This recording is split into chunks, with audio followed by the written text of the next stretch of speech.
पूर्व प्रधानमंत्री मनमोहन सिंह नहीं रहे। मनमोहन सिंह वैसे तो कम बोलते थे, लेकिन जब भी बोलते थे तो उनकी चंद पंक्तियों में गहरा सार होता था। आपको सुनाते हैं मनमोहन सिंह के कुछ चर्चित बयान जो हमेशा जहन में रहेंगे। तू इधर उधर की ना बात कर, ये बता कि काफिला क्यों लूटा। तू इधर उधर की ना बात कर, ये बता कि काफिला क्यों लूटा।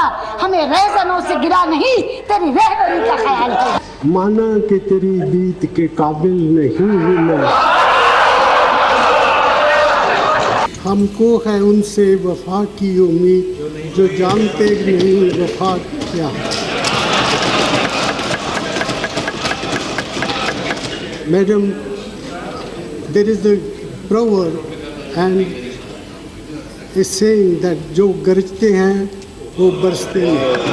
हजारों जवाबों से अच्छी है मेरी खामोशी, न जाने कितने सवालों की आबरू रखी। मेरा सार्वजनिक जीवन एक खुली किताब है। मैंने हमेशा अपनी पूरी क्षमता से अपने महान राष्ट्र की सेवा करने की कोशिश की है। कुछ बात है कि हस्ती मिटती नहीं हमारी, सदियों रहा है दुश्मन दौरे ज़मां हमारा। डॉक्टर मनमोहन सिंह का नाम भारतीय राजनीति और अर्थव्यवस्था में ऐसे शख्स के तौर पर दर्ज है जिसने अपने काम से देश को नई पहचान दिलाई। बतौर पीएम डॉक्टर मनमोहन सिंह की सादगी लोगों का ध्यान खींचती रही है।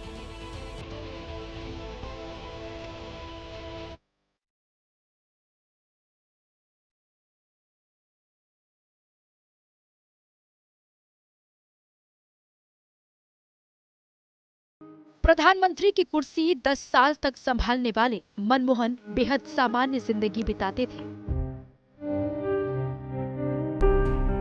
सादगी उनकी पहचान थी। मनमोहन सिंह की कई ऐसी बातें हैं जो दिल को छू लेने वाली और प्रेरणा देने वाली हैं। ऐसा ही एक किस्सा उनके साथ उनकी सुरक्षा में परछाई की तरह रहने वाले पूर्व आईपीएस असीम अरुण ने दुनिया के सामने रखी है। असीम अरुण की तैनाती एसपीजी में थी और पीएम के क्लोज प्रोटेक्शन टीम के मुखिया थे। असीम अरुण ने मनमोहन सिंह को याद करते हुए सोशल मीडिया में लिखा है कि डॉक्टर साहब की अपनी एक ही कार थी, मारुति 800, जो पीएम हाउस में चमचमाती काली BMW के पीछे खड़ी रहती थी।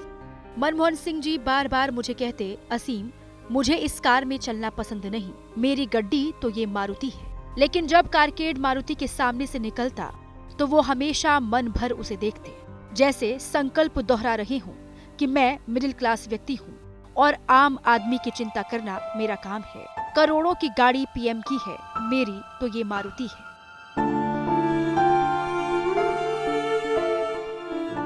मनमोहन सिंह की सादगी और विनम्रता उनकी अलग पहचान बनी। कड़ी से कड़ी आलोचना के बीच कभी भी वो अपना धैर्य नहीं खोते थे। मनमोहन के सरल जीवन का एक किस्सा कांग्रेस नेता राजीव शुक्ला ने भी सुनाया। मैंने उनसे जैसा ईमानदार व्यक्ति नहीं देखा। छोटी छोटी चीज पे भी वो जो है बहुत सावधानी बरतते, मतलब यहाँ तक कि सरकारी खर्चे को भी नहीं करने देते थे कि ज्यादा हो।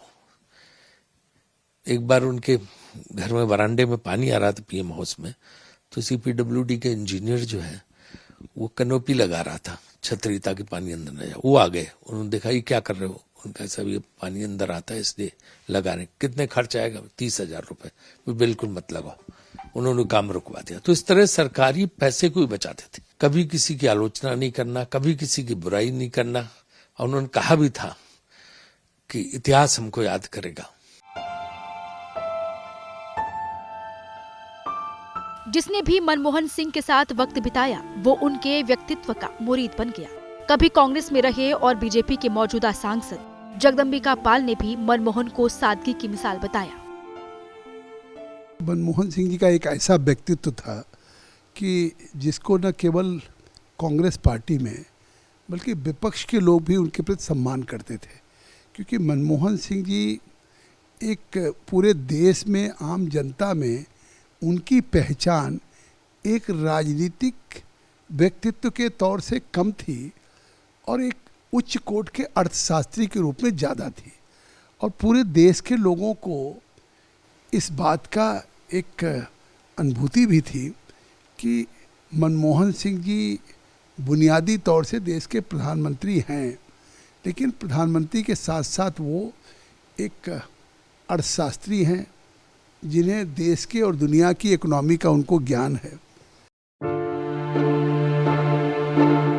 भारत की अर्थव्यवस्था में सुधार के नायक मनमोहन सिंह ज्यादा नहीं बोलते थे, लेकिन उनकी चुप्पी में उनकी असली ताकत छिपी थी। कांग्रेस के महासचिव जयराम रमेश ने मनमोहन को इस तरह से याद किया। बड़े वित्त मंत्री बनना कठिन काम नहीं है, अच्छा इंसान बनना बहुत कठिन काम है। बहुत कम लोग राजनीति में हैं। कई लोगों को कहा जा सकता है ग्रेट पॉलिटिकल लीडर्स, महान राजनीतिक नेता हैं, ये महान शख्सियत हैं। पर सवाल ये है, क्या अच्छा शख्सियत है, क्या डिसेंट शक्ति है? वो सवाल प्रधानमंत्री मनमोहन सिंह जी के संबंध में कभी नहीं उठाया जाएगा। मनमोहन सिंह आज हमारे बीच में नहीं है, लेकिन प्रधानमंत्री जैसी ऊंची कुर्सी पर बैठने के बावजूद उनका सादा सरल जीवन हमेशा हमेशा के लिए याद किया जाएगा और प्रेरणा देता रहेगा।